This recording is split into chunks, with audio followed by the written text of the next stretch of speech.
dans les muscles de la jambe droite devant, comme vous voyez, qui est tout enflée. D'ailleurs, elle a beaucoup de mal à marcher, à s'appuyer sur sa patte.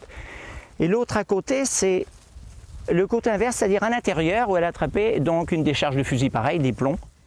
Au total, 6 chevaux ont été blessés, 2 par des plombs de fusil. Les 4 autres ont été victimes de traumatismes articulaires causés dans l'affolement. C'est l'indignation pour cet éleveur de pur sang arabe.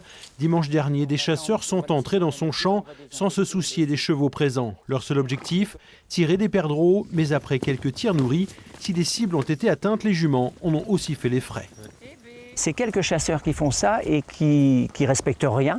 Très souvent des gens qui ne sont pas propriétaires et qui se donnent un droit de tout faire sur la propriété des autres. Ce sont des ordures, tout simplement. Ce qui m'embête le plus, c'est les entorses. Et il ne faut pas oublier quand même que ce sont des chevaux de course, des chevaux d'endurance, de show et d'endurance, et que ça peut être dramatique pour la suite des performances de des chevaux comme ça, quoi. Si le préjudice n'est pas encore estimé, il peut être important pour cet éleveur car un pur sang arabe se négocie entre 4 000 et 5 000 euros. Jean-Claude Sauzet-Solas a porté plainte ce mardi à la gendarmerie. Une affaire dont la fédération de chasse de la Vienne se serait bien passée, surtout lors de l'ouverture. Dimanche, ces chasseurs n'ont pas respecté certaines règles de sécurité, notamment celle qui interdit d'entrer dans un champ où vivent des animaux. Avec un incident comme ça, notre crédibilité va en prendre un coup.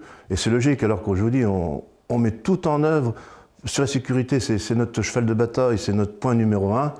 Et là, pour quelques inconscients, tout notre boulot va être à refaire, à remettre en cause, et c'est dommage.